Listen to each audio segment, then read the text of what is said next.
پاکستان له افغانستان غوښتي چې د داعش نیول شوی مشر ور وسپاري.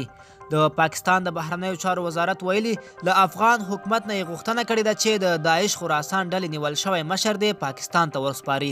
د پاکستان د بهرنیو چارو وزارت په یو رسمي خبرپاڼه کې ویلي اسلام فاروقي د پاکستان پر ضد فعالیت کاوه، نو ځکه باید دوی ته د پلټون لپاره ور وسپارل شي. په اعلامیه کې راغلي چې په اسلام آباد کې افغان سفیر په دې تړاو د خبرو لپاره د پاکستان د بهرنیو چارو وزارت لخوا ورغوښتل شوی دی.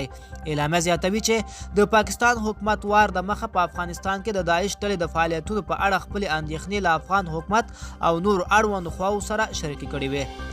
پاکستان ټینګار کړی دی چې د دواړو هیوادونو د جوړ شوي میکانیزم پر اساس د ترهګرۍ د پدیدې پر ضد په همغږۍ کار وکړي. افغان حکومت تر دې دمه د پاکستان د بهرنیو چارو وزارت د اعلامیې ته غبرګون نه دی ښودلی. د افغانستان ملي امنیت د تیر یکشنبې په ورځ اعلان وکړ چې د داعش ډلې د خراسان څانګې مشر عبدالله اورکزی چې په اسلام فاروقي مشهور دی نیولی دی. ملي امنیت په یو خبرپاڼه کې ویلي و عبدالله اورکزی له 19 تنو ملګرو سره یو ځای د ځانګړو ځواکونو لخوا نیول شوی، خو د نیول کېدو د ځای په اړه یې څه نه دی ویلي. د ملي امنیت د خبرپاڼې له مخې اسلام فاروقي د خیبر پښتونخوا د اورکزیو سیمې اوسیدونکی دی چې د دغې ډلې د خراسان برخې مشر پر غاړه لرله.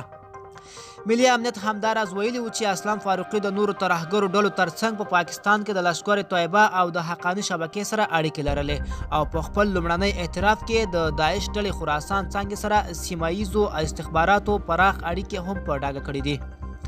د اسلامي دولت نوموړې ډلې داعش د خراسان څانګې په کابل کې د وروستیو څو خونړیو بریدونو مسؤلیت منلی و. د دغې ډلې وروستی برید چې دوی پر غاړه اخیستی و یو ځانمرګی بریدګر د سیکانو عبادت ځای کې چاودنه کړې وه او لږ تر لږه 6 تنه یې په کې وژلي وو او 8 نور یې ټپیان کړي وو.